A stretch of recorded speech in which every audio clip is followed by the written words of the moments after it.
ప్రపంచమంతా ఒకవైపు నడుస్తుంటే హిందువులంతా ఒకవైపుగా చీలిపోతున్నట్టుగా కనిపిస్తుంది. ఏదైతే కలసి కట్టుగా ఉంటే కలదు సుఖం అనేటువంటి భావనని, ఐక్యతా భావనని, సోదర భావాన్ని మళ్ళీ మేల్కొల్పి హిందుత్వాన్ని పటిష్టంగా బలంగా మార్చడం కోసం ఈ హిందూ సమ్మేళనాలని నిర్వహిస్తూ వస్తున్నాం. ఇందులో భాగంగా మనం గమనించాల్సినటువంటి పంచపరివర్తన సూత్రాలు అని చెప్పి పంచపరివర్తన సూత్రాలను తెలియజేసుకుంటున్నాం.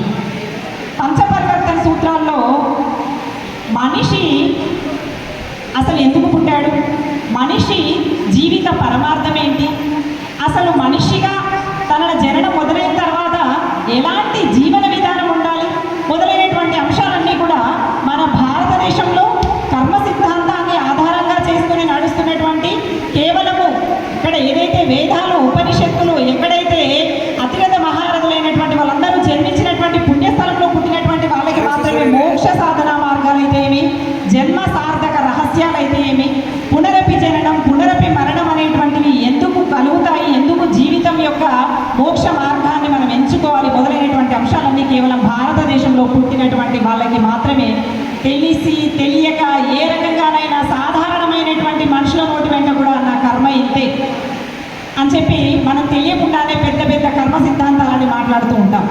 ఇక్కడ పుట్టినటువంటి పురాణ పురుషులు, యోగ పుంగవులు, రమణ మహర్షులు లాంటి వాళ్ళు ఎంతమంది గొప్ప వాళ్ళు జన్మించినటువంటి కర్మభూమిలో వేద భూమిలో జన్మించాం మనం. అయితే అలాంటి వేద భూమిలో జన్మించినటువంటి మనము మనకి తెలియకుండానే మన జీవితంలో కొన్ని సాధనాలను ఎంచుకొని కనుక ముందడుగు వేస్తే ఒకవైపు ఆధ్యాత్మిక ప్రగతి, మరోవైపు దేశభక్తి, మరోవైపు మోక్షం పొందడం అనేటువంటి సిద్ధాంతాలను నమ్ముకొని ముందుకు సాగినటువంటి వాళ్ళం అవుతామట. అవి ఏంటివి అంటే పంచపరివర్తనలో ఉన్నటువంటి 5 అంశాలు.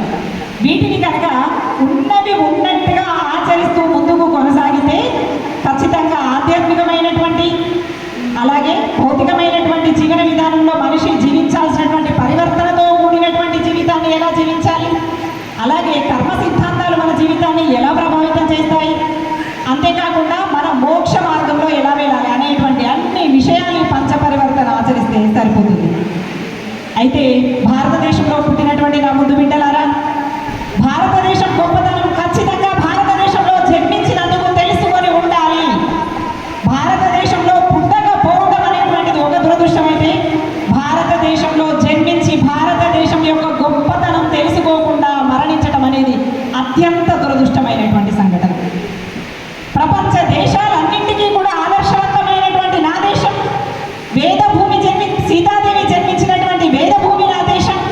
ఇలాంటి దేశంలో పుట్టినటువంటి నీవు భరత జాతి గొప్పతనాన్ని, భరత మాత గొప్పతనాన్ని తెలుసుకోకుండానే జీవితాన్ని ముగించావు అంటే ఎంతటి దురదృష్టకరమైనటువంటి, ఎంతటి బాధాకరమైనటువంటి జీవితాన్ని ముగించావు అనేటువంటిది నువ్వు తెలుసుకోకుండానే కనుమరుగైపోతూ ఉంటావు. ఎంతో మంది పుడుతున్నారు, చనిపోతూ ఉన్నారు. ఎంతమంది మన జీవితంలో పరివర్తన తీసుకురావడానికి కారణమవుతున్నారు, ఎంతమంది తమ జీవితాన్ని సరైనటువంటి సార్థకత వైపు నడిపించుకునేటువంటి జీవన విధానాన్ని అలవాటుగా మార్చుకొని వాళ్ళు మరణించిన తర్వాత కూడా ప్రజల నాలుకల పైన ఇంకా చిరస్థాయిగా జీవిస్తూ ఉన్నారు అనేది లెక్కించుకుంటే వేళ్లలో లెక్క పెట్టేటువంటి మంది మాత్రమే. కోట్ల జనాభా పుట్టినటువంటి జనాభాలో పరివర్తనతో కూడినటువంటి జీవన విధానం, ఆదర్శవంతమైనటువంటి జీవన విధానం కలిగినటువంటి వాళ్ళు చాలా తక్కువ మందే కనిపిస్తూ ఉన్నారు. అంటే జీవన విధానంలో మార్పు ఏ విధంగా చేసుకోవాలి అనేటువంటిది తెలియక కష్మలంలో ఈగలాగా అక్కడే కొట్టుకొని, అక్కడే తడుకొని, అక్కడే బాధన పడుతూ, అక్కడే సంసార జీవితంలో నలిగిపోతూ, స్వార్థాల వెంట పరుగులు తీస్తూ నాకిది కావాలి నాకది కావాలి అన్నట్టుగా ఇక్కడ అంతా మిథ్య అని తెలిసి కూడా మన జీవితాన్ని మనం సరైనటువంటి మార్గంలో నడిపించుకోలేకపోతున్నాం. అయితే ఇతర ఏ దేశంలో జన్మించినటువంటి వాడు ఆ పని చేస్తే తప్పలేదు. కానీ కర్మభూమిలో, వేదభూమిలో, భరత భూమిలో జన్మించినటువంటి నా భరత మాత ముద్దు బిడ్డ ఖచ్చితంగా తన జీవిత రహస్యాన్ని, తన జన్మని సార్థకంగా మార్చుకోవాలనేటువంటి సిద్ధాంతాన్ని తెలుసుకొని తీరాలి. ఆ తెలుసుకొని తీరాల్సినటువంటి అంశాల్లో ఉన్నటువంటి పంచ పరివర్తనకి సంబంధించినవి.